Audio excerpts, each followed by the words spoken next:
want to show you is going back to the pressure and release thing.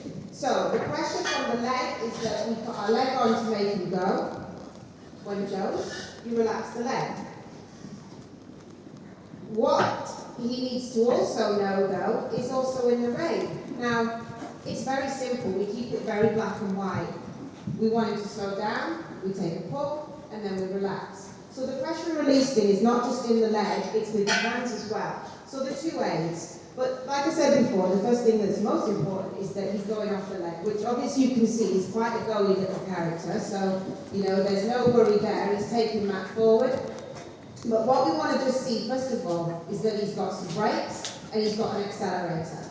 So, first of all, Matt puts a little bit of pressure, he just goes with his hand, whoa, whoa, and then straight away he gives a little pat, always a good thing, because it makes you give with your hand. And there's the release.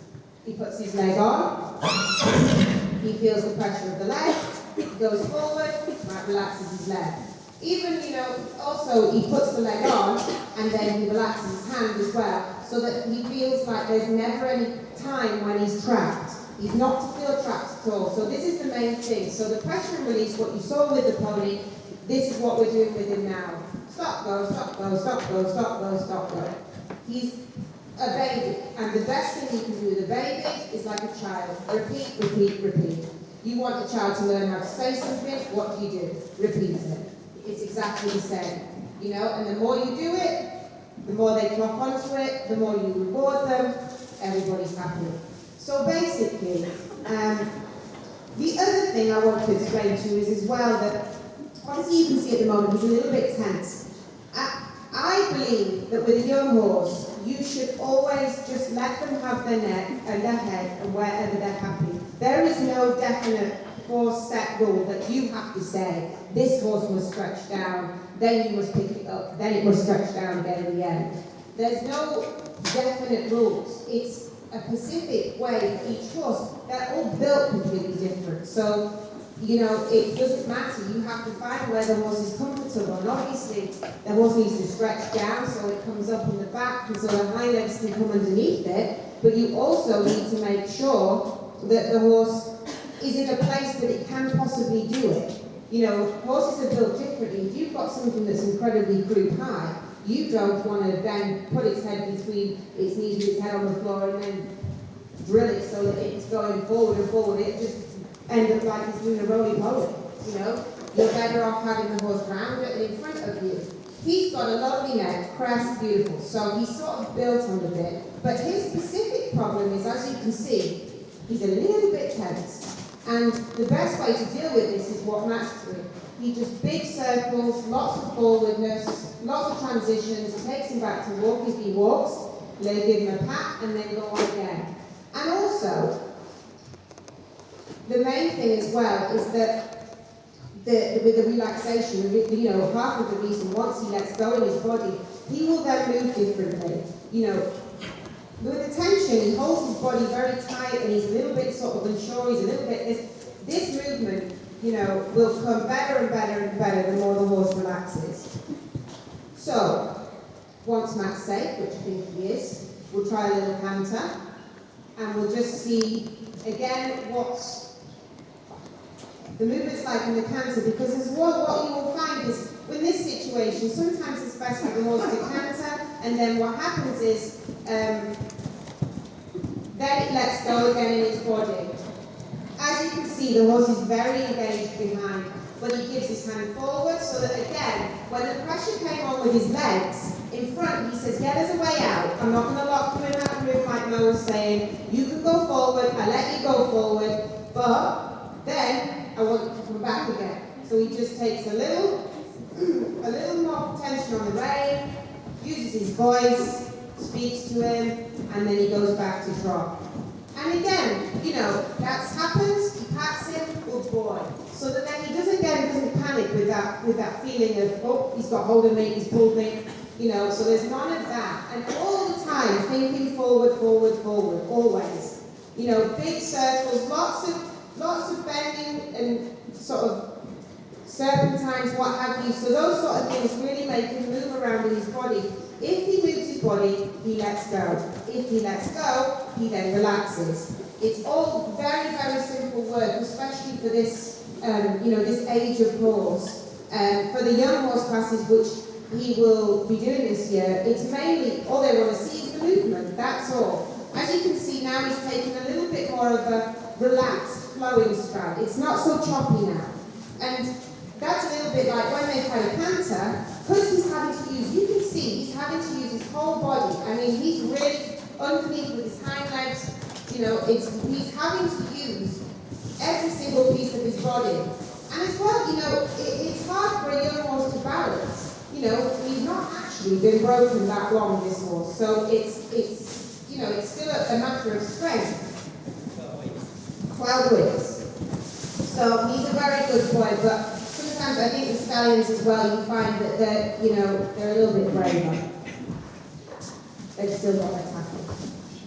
So basically, what you can see now is, and Matt doesn't specifically have his head up, he doesn't have it down, he just has it where he's comfortable. For those young horse classes, they want to see 3 paces of just relaxed movement. Obviously you can see, he's a lovely horse, it can move, but there's a lot of change now in obviously British dressage, which, is same on the continent. They want to see relaxation, no tension. So we have to find a way of making him relax. And this, like with many young horses, we just do it with transitions. On and back, trot canter, until he just lets go and he just relaxes into his body. But it's the same, exactly the same as what Mel was saying. You do an aid, you give. You put your leg on, you relax. This has to happen, to gain the trust as well. When you go forward into any movement, the next horse you will see them some more lateral work. You do an aid, you relax. So that it's never, you put an aid on and then you keep going. That in itself is a big problem that I think a lot of people struggle with, is they put an aid on and it doesn't work. So they keep asking that same aid again and again and again and again, and it turns into water torture, basically, until they just go, switch on, not listening anymore. And that's what happens as well sometimes with behind the leg. So the horse then becomes behind the leg, and then what do? You just keep asking the same question again and again and again. No. One, short, sharp, and then they're not listening to your leg. You think, right, okay, they're not listening to my leg. Then you ask once, quick, hard, leave it alone. A lot of people think, oh, well, that sounds a bit much. No. Then it becomes very black and white for the horse. If you, on and on, like I was saying before, if something doesn't work, you just think, it's not working, I'll do it again, No. What you do is you then come with a different question. So he doesn't kick, he doesn't react to a little kick, you get a little kick on, you whack it down the front. No, this is not pat, there's a good pony. This is you want the horse to do something. So, I'm not saying that, never be afraid of being a little bit more forceful, like you saw with Mel. He didn't do the waist, she pushed him away. So if he doesn't listen to his leg, you give him a big kick. And if he doesn't listen to that, you give him a slap of the whip. This is all, I think some people, get a little bit too sort of cuddly with it all. Sometimes, it's a big animal, that's a stallion we're dealing with there. You've got to be sometimes a little bit forceful, and as well with the hand as well. And it's better to do that once than to niggle. And then, once you do it once, the horse then becomes more sensitive to it, and then he's left alone. That then creates a happy horse. And that's the big thing, like now they want to see happy athletes. And as you can see now, just with the trot now he's relaxed. Now he's relaxed. So now can you see now that he's going out of the neck, Matt can give his reins, he can relax. The horse is happy, and this is how a young horse should go. Like he gives a pull now, and Matt just goes, no. And as you can see now in the trot, he's just relaxed. The head, the neck is loose, his reins, there's no tension. The neck is going where the horse wants to go. He's getting a little bit tired now, so he's just popping his neck down. And he's happy, The other thing I think is as well with these sort of horses, you know, at this age, you've got to be very aware of where you're going and, you know, not ask them too many questions in the beginning. You know, this is enough. As long as he understands the concept of what we had with Mel, as you can see now, Matt then asks the same questions on top, then it's okay. You know, as long as you have that pressure release, and that's understandable, and it creates 3 paces where the transitions happen when he wants them, when he has an aid with the reins, it happens when he wants it to, and it happens on that time as well. It's not happening when he asks 5 times in a row and he thinks, oh, it didn't happen. And so then we can move on a little bit more. But for now, you know, for a young horse, to be honest, this is all we would really do. Just walk, trot, canter, transitions. And hopefully, he stands a very good chance of being a very good dressage horse. He's definitely got the brain for it. Obviously, we do all the other bits as well, but I think that's pretty good considering this is his first outing. Would you not say? Yeah. So that's him.